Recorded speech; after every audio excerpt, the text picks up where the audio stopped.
Technology మనిషి ఎదుగుదలకి తోడ్పడాలి కానీ, వికృత చేష్టలు చేసి ఇతరుల జీవితాన్ని పాడు చేయడానికైతే కాదు అనేదైతే తెలుసుకోవాల్సిన అవసరం ఉంది. చాలా మంది గూడాను ఇప్పుడు ఏఐ వచ్చినప్పటి నుంచి గూడాను అసలు ఇంట్లో వాళ్ళు, బయట వాళ్ళు ఇట్లా ఎలాంటి భేదము లేకుండా ఏఐని ఉపయోగించి రకరకాల వికృతమైన వీడియోల్ని తయారు చేస్తూ వాటిల్ని ఫోన్‌లో అప్‌లోడ్ చేసుకోవడం. మరికొందరైతే వాటిని దాచిపెట్టుకొని డైలీ వాటిని చూస్తూ ఎంజాయ్ చేయడము. ఇట్లాంటి పైశాచికమైన చర్యలకైతే పాల్పడుతున్నారు. మరి ఇటువంటి ఉదంతం ఒకటైతే సైబరాబాద్ పోలీసులు దృష్టిలో అయితే వచ్చింది. మరి ఇతనికి సంబంధించి ఒక ఐటీ ఎంప్లాయీ, ఒక అనలిస్ట్‌గా ఉన్నాడు అతను ఐటీ సెక్టార్‌లోని. ఇటువంటి వ్యక్తి తన కాబోయే భార్య, అలాగే అత్తకి సంబంధించి, అలాగే అనేక వందల మందికి సంబంధించి మహిళల ఫేస్‌ని డీప్ ఫేక్ చేసి మార్ఫింగ్ వీడియోస్ చేసుకొని వాటిని ఎంజాయ్ చేస్తూ వాటిని మరి ఇంకెక్కడైనా అప్‌లోడ్ చేశాడా? ఇదంతా గూడా అధికారుల నుంచి అయితే వెల్లడవ్వాల్సిన అవసరం ఉంది ఇప్పుడు. ప్రస్తుతం అధికారులు వెల్లడించిన వివరాల ప్రకారం అసలు ఎవరి వ్యక్తి, అన్ని వీడియోస్, వందల వీడియోస్ అతని ఫోన్‌లోకి ఎట్లా వచ్చినియి అసలు? అన్ని వీడియోస్ ఎవరెవరికి చేశాడు అసలు? వీటిల్లో ఎవరెవరున్నారు? అనే కోణంలో అయితే దర్యాప్తు చేస్తూ ఉన్నారు. ప్రస్తుతం అతన్ని అదుపులోకి తీసుకున్నారు అనే వార్త అయితే వెలుగులోకి వచ్చింది. అసలు ఎవరి వ్యక్తి ఏంటి అనే డీటెయిల్స్ అయితే ఒకసారి చూద్దాం.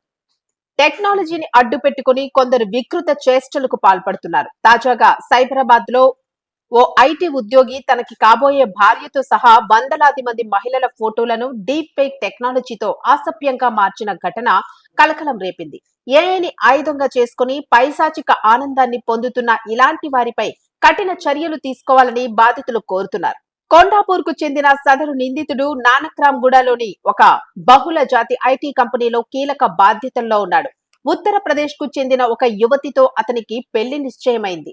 ఇరు కుటుంబాల అంగీకారంతో గత కొంతకాలంగా వీరిద్దరూ సహజీవనం చేస్తూ ఉన్నారు. అయితే గత కొన్ని రోజులుగా నిందితుడి ప్రవర్తనలో మార్పు రావడం, అతను ఫోన్లో రహస్యంగా ఏదో చేస్తున్నాడని గమనించిన యువతికి అనుమానం కలిగింది. అతను లేని సమయంలో ఫోన్ ను చెక్ చేయగా అందులో ఉన్న భయంకరమైన కంటెంట్ ని చూసి ఆమె ఒక్కసారి షాక్ కి గురైంది.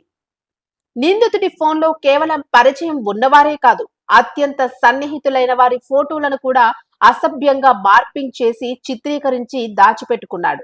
తనను నమ్మి తనతో ఉంటున్న కాబోయే భార్యతో పాటు ఆమె తల్లి, తన సోదరి ఫోటోలను కూడా ఏఐ సాయంతో నగ్నంగా మార్చేశాడు.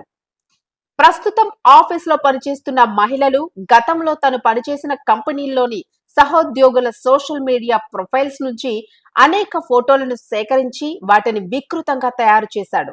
చిన్ననాటి స్నేహితులు, పరిచయస్తుల స్క్రీన్ షాట్లను కూడా ఆ ఫోన్లో వీడియోల రూపంలో సేవ్ చేసి పెట్టుకున్నాడు.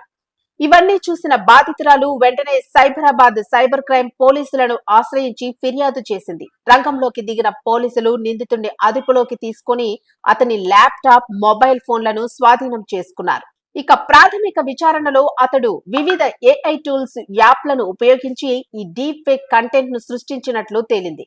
మహిళ గౌరవానికి భంగం కలిగించడం, ఐటీ యాక్ట్ ఇతర సెక్షన్ల కింద అతనిపై కేసును నమోదు చేశారు. ఈ ఘటన సోషల్ మీడియాలో ఫోటోలు షేర్ చేసే మహిళకు ఒక హెచ్చరికగా మారింది. కృత్రిమ మేధస్సు అందుబాటులోకి వచ్చిన తరువాత కేవలం ఒక సాధారణ ఫోటోను తీసుకుని దానిని సెకండ్ల వ్యవధిలో అసభ్య వీడియోగా మార్చే ప్రమాదం అత్యంత దారుణంగా పెరిగింది. పరిచయం లేని వారితో ఆన్లైన్లో సన్నిహితంగా ఉండడం, సోషల్ మీడియా ఖాతాలను ప్రైవేట్ మోడ్ లో ఉంచుకోకపోవడం వంటివి ఇలాంటి సైబర్ నేరగాళ్లకు అవకాశంగా మారుతూ ఉన్నాయి. మరి ఈ నేపథ్యంలో ప్రతి ఒక్కరూ అత్యంత జాగ్రత్తగా, అప్రమత్తంగా ఉండాల్సిన పరిస్థితి ఉందని పోలీసులు హెచ్చరిస్తూ ఉన్నారు. అంతేకాకుండా డీపీలు పెట్టేటప్పుడు స్క్రీన్ షాట్ చేసే ఆధారంగా ఉండకుండా వాటిని లాక్ చేసి పెట్టుకోవాలని కూడా చెబుతూ ఉన్నారు.